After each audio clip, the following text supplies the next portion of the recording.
ഏതെങ്കിലും ഒരു സാധനത്തെ നിങ്ങൾ ഹൈലൂറോണിക് ആസിഡ് എന്ന് ബ്രാൻഡ് ചെയ്തിട്ട് അതിനകത്ത് സോഡിയം ഹൈഡ്രോണേറ്റ് എന്ന് കണ്ടാൽ അപ്പോഴേ മനസ്സിലായിക്കോളും അതിന്റെ ഏറ്റവും ചീപ്പസ്റ്റ് ഫോമിലാണ് അത് മാനുഫാക്ചർ ചെയ്തേക്കുന്നത്. നമ്മുടെ ശരീരത്തിൽ തന്നെ ഹൈലൂറോണിക് ആസിഡ് ഉണ്ട്. അതെങ്ങനെയാന്ന് വെച്ചാൽ ഹൈലൂറോണിക് ആസിഡിന്റെ ഫംഗ്ഷൻ എന്ന് വെച്ചാൽ ഇത് വെള്ളത്തിനെ അട്രാക്ട് ചെയ്യും, പിടിച്ചു നിർത്തുകയും ചെയ്യും. അപ്പൊ സ്കിന്നിനെ പിടിച്ചു നിർത്തി ആ ഒരു സ്ട്രക്ചർ കൊടുക്കുന്ന ഹൈലൂറോണിക് ആസിഡ് ആണ്.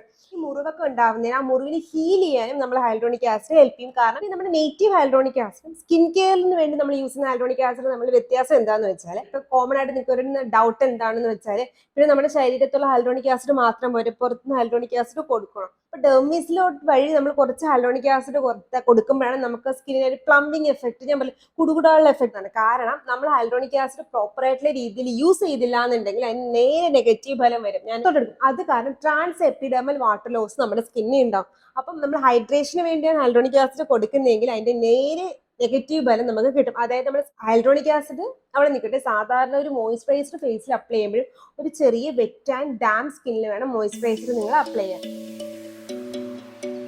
ഹായ്, ഞാൻ ലക്ഷ്മികൃഷ്ണൻ, ഒരു സ്കിൻ കെയർ എന്തൂസിയാസ്റ്റ് ആണ്. ഇന്നത്തെ എൻ്റെ വീഡിയോ എന്ന് വെച്ചാൽ ഹൈലൂറോണിക് ആസിഡിനെ പറ്റിയിട്ടാണ്. അപ്പോൾ എന്നെ ആദ്യമായിട്ടാണ് കാണുന്നതെങ്കിൽ ചാനൽ സബ്സ്ക്രൈബ് ചെയ്യുക, കണ്ടിട്ട് സബ്സ്ക്രൈബ് ചെയ്യാത്ത ആൾക്കാരെ സബ്സ്ക്രൈബ് ചെയ്യുന്നതിനെ പറ്റി ഒന്ന് ആലോചിക്കുക. അപ്പോൾ നമുക്ക് വീഡിയോയിലോട്ട് കിടക്കാം. ഹൈലൂറോണിക് ആസിഡിനെ പറ്റി ആദ്യമേ പറയുന്നതിന് മുന്നേ ഞാൻ ഹൈലൂറോണിക് ആസിഡിന്റെ വേറെ പേരുകളെ പറ്റിയും കൂടെ പറയാം. ഫസ്റ്റ് എന്ന് വെച്ചാൽ ഹൈലൂറോണൻ എന്നാണ് അറിയപ്പെടുന്നത്. റോണൻ, നമ്മുടെ സ്റ്റാറില് അവഞ്ചേഴ്സിലെ റോണൻ ഇല്ലേ, വില്ലൻ ലൂയിസ്. അപ്പോൾ ഹൈലൂറോണൻ. അത് കഴിഞ്ഞിട്ട് പിന്നെ hydrolysed hyaluronic acid, sodium hyaluronate, ഇങ്ങനെ 3 പേരുകളാണ് അറിയപ്പെടുന്നത്. ഇതിനകത്ത് ഹൈലൂറോണൻ എന്ന് പറയുന്ന പേരായിരുന്നു ഫസ്റ്റ് വന്നിട്ടുണ്ടായിരുന്നത്. അതിനുശേഷമാണ് ഇത് ഹൈലൂറോണിക് ആസിഡ് എന്നുള്ള പേരായിട്ട് മാറിയത്. അപ്പം പേരുകൾ വെച്ച് കൺഫ്യൂസ്ഡ് ആവണ്ട, അത് അറിഞ്ഞിരിക്കാൻ വേണ്ടി ഞാൻ പറഞ്ഞതാണ്. അപ്പൊ ഈ 4 രീതിയിലാണ് നമ്മൾ ഹൈലൂറോണിക് ആസിഡ് ഫസ്റ്റ് അറിയപ്പെടുന്നത്. ഇതിനകത്ത് ഈ സോഡിയം ഹൈലൂറോണേറ്റ് എന്ന് വെച്ചാൽ ഏറ്റവും ചീപ്പസ്റ്റ് ഹൈലൂറോണിക് ആസിഡ്, ഏറ്റവും ചീപ്പസ്റ്റ് ഫോമാണ് സോഡിയം ഹൈലൂറോണേറ്റ്. അപ്പൊ ഏതെങ്കിലും ഒരു സാധനത്തെ നിങ്ങൾ ഹൈലൂറോണിക് ആസിഡ് എന്ന് ബ്രാൻഡ് ചെയ്തിട്ട് അതിനകത്ത് സോഡിയം ഹൈലൂറോണേറ്റ് എന്ന് കണ്ടാൽ അപ്പോഴേ മനസ്സിലായിക്കോളും അതിന്റെ ഏറ്റവും ചീപ്പസ്റ്റ് ഫോമിലാണ് അത് മാനുഫാക്ചർ ചെയ്തേക്കുന്നതെന്ന്. അപ്പൊ അതൊന്ന് മനസ്സിലാക്കാൻ വേണ്ടിയിട്ടാണ് ഞാൻ പറഞ്ഞത്. ഇനി എന്താണ് ഹൈലൂറോണിക് ആസിഡ്, നമ്മുടെ ശരീരത്തിൽ ഇത് എങ്ങനെയൊക്കെ കാണപ്പെടുന്നു, പിന്നെ കുറച്ച് പ്രോഡക്റ്റ് റെക്കമെൻഡേഷൻ, അങ്ങനെയുള്ള കാര്യങ്ങൾ നോക്കാം. ഹൈലൂറോണിക് ആസിഡ് നമ്മുടെ ശരീരത്തിൽ തന്നെ ഹൈലൂറോണിക് ആസിഡ് ഉണ്ട്. അതെങ്ങനെയാന്ന് വെച്ചാൽ നമ്മുടെ സ്കിന്നിൽ കുറെ ലെയർ ആയിട്ടാണെന്ന് പറയില്ല, അതിനകത്ത് എപ്പിഡെർമിസ് ഉണ്ട്, ഡെർമിസ് ഉണ്ട്. പിന്നെ ഇതിനകത്ത് most of the hyaluronic acid നമ്മൾ കാണപ്പെടുന്നത് നമ്മുടെ ഡെർമിസ് എന്ന് പറയുന്ന സ്ഥലത്താണ്. അപ്പൊ അവിടെയാണ് ഈ വെള്ളം ആവശ്യമുള്ളത്. വെള്ളത്തിനും ഹൈലൂറോണിക് ആസിഡ് നമ്മളെ ബന്ധമൊക്കെ ഞാൻ പറഞ്ഞുതരാം. ഫസ്റ്റ് പറയുന്നത് വെച്ചാൽ ഏറ്റവും കൂടുതൽ ഹൈലൂറോണിക് ആസിഡ് ഉള്ളത് ഈ ഡെർമീസിലാണ്. കാരണം എന്ന് വെച്ചാൽ ഈ ഹൈലൂറോണിക് ആസിഡിന്റെ ഫംഗ്ഷൻ എന്ന് വെച്ചാൽ ഇത് വെള്ളത്തിനെ അട്രാക്ട് ചെയ്യും, പിടിച്ചു നിർത്തുകയും ചെയ്യും. അപ്പൊ നമ്മുടെ സ്കിന്നിന് ആ ഒരു സ്ട്രക്ചറിൽ പൊങ്ങി നിൽക്കുന്ന ആ ഒരു സ്ട്രക്ചർ തരാനായിട്ട് ഏറ്റവും നന്നായിട്ട് ഹെൽപ്പ് ചെയ്യുന്നത് ഹൈലൂറോണിക് ആസിഡ് ആണ്. മാത്രമല്ല നമ്മൾ ഈ സ്കിന്നിന് ഒരു പ്ലംബിംഗ് എഫക്ട്, അതായത് കുടുകുടാന്നൊക്കെ ഇരിക്കത്തില്ല, ഇതിനൊക്കെ കാരണം നമ്മുടെ ഹൈലൂറോണിക് ആസിഡ് ആണ്. എന്നാൽ ഈ സ്ട്രക്ചറൽ എഫക്ട് മാത്രമാണ് ഹൈലൂറോണിക് ആസിഡ് സ്കിന്നിൽ ഉള്ളതെന്ന് വെച്ചാൽ അത് മാത്രമല്ല വേറെ എഫക്റ്റുകളുണ്ട്.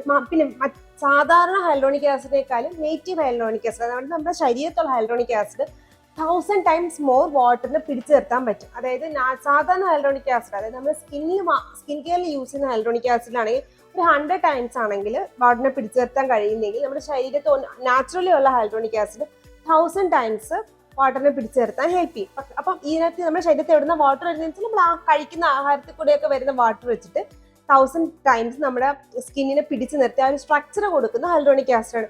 മാത്രമല്ല നമ്മുടെ ശരീരത്തിൽ മുറിവൊക്കെ ഉണ്ടാവത്തില്ല. ഈ മുറിവൊക്കെ ഉണ്ടാവുന്നതിന് ആ മുറിവിന് ഹീൽ ചെയ്യാനും നമ്മൾ ഹൈലൂറോണിക് ആസിഡ് ഹെൽപ്പ് ചെയ്യും. കാരണം ഈ ഇൻഫ്ലമേഷൻ എന്ന് പറഞ്ഞ പ്രോസസ്സിൽ കൂടിയാണ് നമ്മുടെ ഈ മുറിവ് ഹീൽ ആവുന്നത്. അപ്പൊ ആ ഒരു പ്രോസസ്സിനും ഹൈലൂറോണിക് ആസിഡ് ഹെൽപ്പ് ചെയ്യും. അത് മാത്രമല്ലാണ്ട് ഇത് ആൻജിയോജെനിസിസ്, അതായത് നമ്മുടെ സൂപ്പർഫിഷ്യൽ കാപ്പിലറീസിലുള്ള ബ്ലഡിനെ പമ്പ് ചെയ്യാനും നമ്മുടെ ഹൈലൂറോണിക് ആസിഡ് ഹെൽപ്പ് ചെയ്യും. അപ്പൊ ഇതൊക്കെയാണ് ഹൈലൂറോണിക് ആസിഡ് നമ്മുടെ ശരീരത്തിൽ പ്രധാനമായിട്ടും ഫംഗ്ഷൻ ചെയ്യുന്ന രീതി.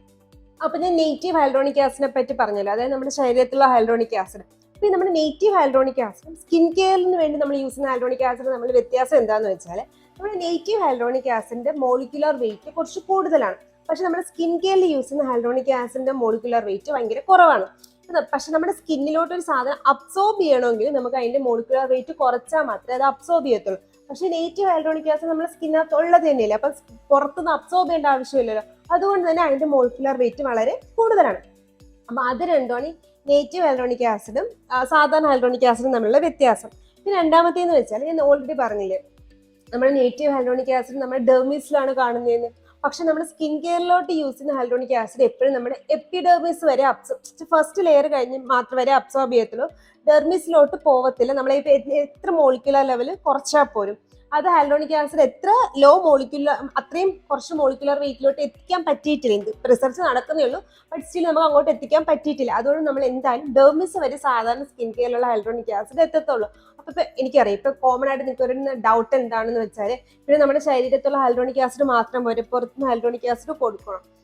അവിടെയാണ് പ്രശ്നം കിടക്കണതെന്ന് വെച്ചാൽ, ആ ഹൈലൂറോണിക് ആസിഡ് ഉണ്ട്, അത് നാച്ചുറൽ ആയിട്ടുള്ള ഹൈലൂറോണിക് ആസിഡ് ആണ്, നമുക്ക് ആവശ്യത്തിന് വെള്ളം പിടിച്ചു നിർത്തും, നമ്മുടെ സ്ട്രക്ചറൽ മെയിൻ്റെനൻസിനൊക്കെ അത് ഹെൽപ്പ് ചെയ്യും. പക്ഷേ നമ്മൾ സ്കിൻ കെയറിന് നമ്മൾ അഡീഷണൽ ആയിട്ട് കൊടുക്കുന്ന കാര്യങ്ങളല്ലേ. അപ്പൊ ഡെർമീസിലോട്ട് വഴി നമ്മൾ കുറച്ച് ഹൈലൂറോണിക് ആസിഡ് കൊടുക്കുമ്പോഴാണ് നമുക്ക് സ്കിന്നിന് ഒരു പ്ലംബിങ് എഫക്ട്, ഞാൻ പറയും കുടുകുടാനുള്ള എഫക്ട്, അതൊക്കെ നമുക്ക് കുറച്ച് എക്സ്ട്രാ കിട്ടാൻ വേണ്ടിയിട്ട് നമുക്ക് ഹൈലൂറോണിക് ആസിഡ് ഹെൽപ്പ് ചെയ്യുന്നത്. ഇപ്പൊ നിങ്ങൾ ചോദിക്കും, ഓക്കെ എനിക്ക് അങ്ങനെയാണെങ്കിൽ എനിക്ക് ഹൈലൂറോണിക് ആസിഡിന്റെ ആവശ്യമുണ്ടോ?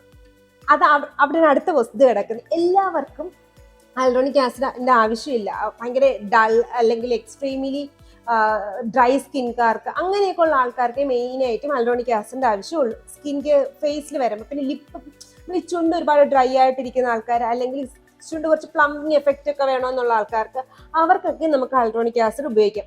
പിന്നെ അടുത്തേന്ന് വെച്ചാൽ ആർക്കാന്ന് വെച്ചാൽ, നമ്മൾ ഈ അണ്ടർ ഐയിൽ, ഞാൻ പറഞ്ഞല്ലോ, നമ്മൾ അണ്ടർ ഐയുടെ വീഡിയോയിൽ പറഞ്ഞിട്ടുണ്ടായിരുന്നു, അണ്ടർ ഐ ഹോളോനെസ് ഉള്ളവർക്ക് അങ്ങനത്തെ ഹൈലൂറോണിക് ആസിഡ് അടങ്ങിയ അണ്ടർ ഐ ക്രീംസ് യൂസ് ചെയ്ത് കഴിഞ്ഞാൽ നമുക്ക് മാറ്റാൻ പറ്റും, ഒരു പരിധി വരെ ഒരു മാറ്റം കിട്ടുമെന്ന്. അവിടെയൊക്കെയാണ് ഹൈലൂറോണിക് ആസിഡ് സത്യത്തിൽ സ്കിൻ കെയറിൽ ആവശ്യമുള്ളൂ. അതല്ലാണ്ട് ഒരു ഹൈലൂറോണിക് ആസിഡ് സിറംസും മോയ്സ്ചറൈസറും എല്ലാവർക്കും ആവശ്യമില്ല. അത് പറയാനാണ് പ്രധാനമായിട്ട് ഞാനിന്ന് വീഡിയോ ചെയ്തത്. കാരണം എല്ലാവരും ഹൈലൂറോണിക് ആസിഡിന്റെ ഹൈപ്പ് കണ്ടിട്ട് വാങ്ങി യൂസ് ചെയ്യും. അത് വേണ്ട. നിങ്ങൾക്ക് ആ ഒരു എഫക്റ്റിന് നിങ്ങൾക്ക് അത്യാവശ്യം ഉണ്ടെങ്കിൽ മാത്രം ആ ഒരു സാധനം യൂസ് ചെയ്താൽ മതി. പ്രത്യേകിച്ച് നമ്മുടെ ഇപ്പോഴത്തെ സ്കിൻ കെയർ കാലാവസ്ഥയ്ക്ക് ഹൈലൂറോണിക് ആസിഡിന്റെ ആവശ്യമില്ല നോർമൽ സ്കിൻകാർക്ക്. പക്ഷെ എക്സ്ട്രീംലി ഡൾ സ്കിൻകാർക്കാണെങ്കിൽ ഏറ്റവും നല്ലൊരു സിറം ഹൈലൂറോണിക് ആസിഡ് ആണ്. എന്താണ് ഹൈലൂറോണിക് ആസിഡ് സ്കിൻ കെയർ ഇത്ര ഇമ്പോർട്ടന്റ് ആവാനുള്ള കാരണം എന്ന് വെച്ചാൽ, ഹൈലൂറോണിക് ആസിഡ് നല്ല ഹ്യൂമെക്റ്റന്റ് ആണ്. അതെന്താണെന്ന് വെച്ചാൽ, ഹ്യൂമെക്റ്റന്റ് എന്താണെന്ന് വെച്ചാൽ, നമ്മുടെ സ്കിന്നിനകത്ത് വെള്ളം ഉണ്ടല്ലോ, ഈ വെള്ളത്തിനെ പിടിച്ചു നിർത്തുന്ന സാധനങ്ങളെയാണ് നമ്മൾ ഹ്യൂമെക്റ്റന്റ് എന്ന് പറയുന്നത്. ഇപ്പൊ നിങ്ങൾ ഏതൊരു മോയ്സ്ചറൈസറോ അങ്ങനെ എന്തെങ്കിലുമൊക്കെ എടുത്തു വെച്ചാൽ, അതിനകത്ത് ഏറ്റവും കൂടുതലുള്ളത് അക്വ എന്നുള്ള പ്രൊഡക്റ്റ് കഴിഞ്ഞിട്ട് രണ്ടാമത് കിടക്കുന്ന ഏതാണോ അതായിരിക്കും ഹ്യൂമെക്റ്റന്റ്, ഇമോളിയന്റ്, അങ്ങനെ കുറെ സാധനങ്ങൾ വെച്ചിട്ടാണ് നമ്മൾ ഈ മോയ്സ്ചറൈസേഴ്സ് ഉണ്ടാക്കുന്നത്. അപ്പൊ അതുകൊണ്ടാണ് ഈ ഹൈലൂറോണിക് ആസിഡ് ഏറ്റവും കൂടുതൽ നമ്മൾ മോയ്സ്ചറൈസറുകളിലും കാണപ്പെടുന്നത്. ഞാൻ പ്രോഡക്റ്റ് റെക്കമെൻഡേഷൻ പറയുന്നതിന് മുന്നേ ഞാൻ പറയാൻ പോകുന്നത് എങ്ങനെ ഹൈലൂറോണിക് ആസിഡ് യൂസ് ചെയ്യാന്നാണ്. കാരണം നമ്മൾ ഹൈലൂറോണിക് ആസിഡ് പ്രോപ്പർ ആയിട്ടുള്ള രീതിയിൽ യൂസ് ചെയ്തില്ല എന്നുണ്ടെങ്കിൽ അതിന് നേരെ നെഗറ്റീവ് ഫലം വരും. ഞാൻ ഷോർട്സിലൊക്കെ ഒരുപാട് പ്രാവശ്യം പറഞ്ഞിട്ടുള്ളതാണ്. എന്താണെന്ന് വെച്ചാൽ, ഇപ്പം അറിയാതെ നമ്മൾ നോർമൽ സിറം യൂസ് ചെയ്യുന്നതാണ് ഹൈലൂറോണിക് ആസിഡ് എടുത്ത് യൂസ് ചെയ്ത് കഴിഞ്ഞാൽ നമ്മുടെ സ്കിൻ ഓൾറെഡി ഡ്രൈ ആയിട്ടിരിക്കുന്നവരായിരിക്കും ഹൈലൂറോണിക് ആസിഡ് യൂസ് ചെയ്യുന്നത്. അല്ല നോർമൽ സ്കിൻകാർ യൂസ് ചെയ്താൽ നിങ്ങളുടെ സ്കിൻ ഡ്രൈ ആവും. ഡ്രൈ സ്കിൻകാർ ഈ നേരെ പറയുന്ന രീതിയിലല്ല യൂസ് ചെയ്യുന്നുണ്ടെങ്കിൽ നിങ്ങളുടെ സ്കിൻ എക്സ്ട്രീംലി ഡ്രൈ ആവും. അപ്പൊ എങ്ങനെയാണ് ഹൈലൂറോണിക് ആസിഡ് യൂസ് ചെയ്യുന്നതെന്ന് വെച്ചാൽ, നിങ്ങളിപ്പോൾ ഫേസ് വാഷ് ചെയ്തിട്ട് ഫേസ് നന്നായിട്ട് കുറച്ചൊരു നനവ് ഉണ്ടായിരിക്കില്ല, അതായത് കുറച്ച് വെറ്റ് ആയിട്ടിരിക്കുന്ന സമയത്ത് നിങ്ങൾ ഹൈലൂറോണിക് ആസിഡ് ഇച്ചിരി ഫേസിലോട്ട് അപ്ലൈ ചെയ്യുക. നെക്കിൽ അപ്ലൈ ചെയ്യുകയാണെങ്കിൽ പോലും അവിടെ ഒരു നനവ് എന്തായാലും വേണം. അത് കഴിഞ്ഞിട്ട് നിങ്ങൾ നിങ്ങളുടെ മോയ്സ്ചറൈസറും സൺസ്ക്രീനും ഒക്കെ ഫോളോ അപ്പ് ചെയ്യണം. ഞാൻ എന്തുകൊണ്ട് പറയുന്നതെന്ന് വെച്ചാൽ, ഞാൻ ഓൾറെഡി തുടക്കത്തിൽ പറഞ്ഞില്ല, ഹൈലൂറോണിക് ആസിഡിന് വാട്ടറിനെ അട്രാക്ട് ചെയ്യാനും പിടിച്ചു നിർത്താനുള്ള കഴിവുണ്ടെന്ന്. അതുകൊണ്ട് തന്നെ ഇപ്പൊ നമ്മളൊരു വെള്ളം അവിടെ പുറത്തോട്ട് കൊടുത്തില്ല എന്നുണ്ടെങ്കിൽ നമ്മുടെ സ്കിൻ കെയറിലുള്ള ഹൈലൂറോണിക് ആസിഡ് നമ്മുടെ സ്കിന്നിനകത്തുള്ള വെള്ളം, അതായത് ഡെർമിസിൽ ഹൈലൂറോണിക് ആസിഡ് ഉണ്ട്, വെള്ളം പിടിച്ചു നിർത്തും. പക്ഷേ എപ്പിഡെർമിസിൽ ഹൈലൂറോണിക് ആസിഡിന്റെ അളവ് കുറവായതുകൊണ്ട് തന്നെ നമ്മുടെ സ്കിന്നിനകത്ത് സ്കിന്നിലെ സെൽസിനകത്ത് ഹൈലൂറോണിക് ആസിഡ് വലിച്ച് പുറത്തോട്ടെടുക്കാൻ ഇത് സാധ്യത കൂടുതലായതുകൊണ്ട് പുറത്തോട്ടെടുക്കും. അത് കാരണം ട്രാൻസ് എപ്പിഡെർമൽ വാട്ടർ ലോസ് നമ്മുടെ സ്കിന്നിൽ ഉണ്ടാവും. അപ്പം നമ്മൾ ഹൈഡ്രേഷന് വേണ്ടിയാണ് ഹൈലൂറോണിക് ആസിഡ് കൊടുക്കുന്നതെങ്കിൽ അതിന്റെ നേരെ നെഗറ്റീവ് ഫലം നമുക്ക് കിട്ടും. അതായത് നമ്മുടെ സ്കിന്നിൽ കൂടെ വെള്ളം പുറത്തു പൊക്കോണ്ടിരിക്കും. അപ്പൊ അതിനേക്കാളും നല്ല നിങ്ങൾ പക്ഷേ ഇത്രയും കോംപ്ലിക്കേറ്റഡ് ഹൈലൂറോണിക് ആസിഡ് യൂസ് ചെയ്യണമെന്ന് വെച്ചാൽ, ഞാൻ പറഞ്ഞു, ശരിയായ രീതിയിൽ ഉപയോഗിച്ചത് ഭയങ്കര ബലമുള്ള സാധനമാണ്.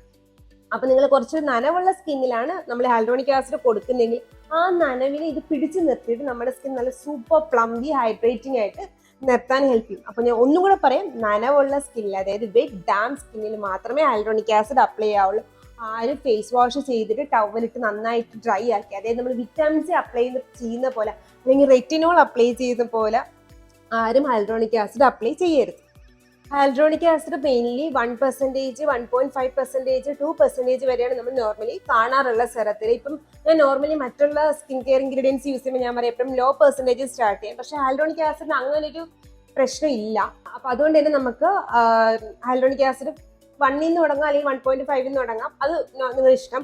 പക്ഷെ ഇപ്പോൾ കുറച്ച് റെക്കമെൻഡേഷൻസ് ഏതൊക്കെയെന്ന് വെച്ചാൽ ലോറിയൽ പാരീസിലുണ്ട്, മിനിമലിസ്റ്റിലുണ്ട്, ഓർഡിനറിയിലുണ്ട്, പ്ലമ്മിലുണ്ട്, ഡെർമക്കോയിലുണ്ട്, സുഗന്ധയിലുണ്ട്, ഡോക്ടർ ഷെയ്റ്റിലുണ്ട്. അങ്ങനെ ഒരുവിധം എല്ലാ നല്ല ബ്രാൻഡുകളും നമുക്കിപ്പോൾ ഹൈലൂറോണിക് ആസിഡ് തരുന്നുണ്ട്. മോയ്സ്ചറൈസർ റെക്കമെൻഡേഷനിലോട്ട് പോവുകയാണെങ്കിൽ എൻ്റെ കുറേ ഫേവറേറ്റ് മോയ്സ്ചറൈസർ ഹൈലൂറോണിക് ആസിഡുമായിട്ട് ഉള്ളതാണ് കേട്ടോ. അതിനകത്ത് ഫസ്റ്റ് പോൺസിന്റെ സൂപ്പർ ലൈറ്റ് ജെൽ മോയ്സ്ചറൈസർ, രണ്ടാമത്തെ ന്യൂട്രിജീനിയുടെ ഹൈഡ്രോ ബൂസ്റ്റ്, അത് കഴിഞ്ഞിട്ട് ഡോട്ടാൻകിയുടെ ceramide and hyaluronic acid moisturiser, റിക്വലിന്റെ ceramide and hyaluronic acid moisturiser, പിന്നെ ലോറിയൽ പാരീസിന്റെ ഹൈലൂറോണിക് ആസിഡ് മോയ്സ്ചറൈസർ ഉണ്ട്, പിന്നെ ഡെർമക്കോയുടെ ഹൈലൂറോണിക് ആസിഡ് മോയ്സ്ചറൈസർ ഉണ്ട്, ഡോക്ടർ ഷെയ്ത്തിന്റെ healthy and hyaluronic acid moisturiser ഉണ്ട്. അങ്ങനെ ഒരുപാട് മോയ്സ്ചറൈസേഴ്സ് ഉണ്ട്. പക്ഷെ എപ്പോഴും ഞാൻ എടുത്തെടുത്ത് പറയുന്നത് എപ്പോഴായാലും നമ്മൾ ഒരു ഹൈലൂറോണിക് ആസിഡ് അവിടെ നിൽക്കട്ടെ, സാധാരണ ഒരു മോയ്സ്ചറൈസർ ഫേസിൽ അപ്ലൈ ചെയ്യുമ്പോൾ ഒരു ചെറിയ വെറ്റ് ആൻഡ് ഡാം സ്കിന്നിൽ വേണം മോയ്സ്ചറൈസർ നിങ്ങൾ അപ്ലൈ ചെയ്യാൻ. അപ്പോൾ ഇന്നത്തെ വീഡിയോ ഹൈലൂറോണിക് ആസിഡിനെ പറ്റിയിട്ടായിരുന്നു. ഇതുപോലത്തെ skin care and hair care video എല്ലാ തേഴ്സ്ഡേസിലും സൺഡേസിലാണ് വരുന്നത്. നിങ്ങൾക്ക് ഇതുപോലത്തെ ഏതെങ്കിലും വീഡിയോ വേണമെങ്കിൽ കമന്റ് ബോക്സിൽ പറഞ്ഞാൽ ഞാൻ ചെയ്യുന്നതാണ്. ചാനൽ സബ്സ്ക്രൈബ് ചെയ്യാനും ഷെയർ ചെയ്യാനും മറക്കണ്ട. Till then it's Lakshmi signing off.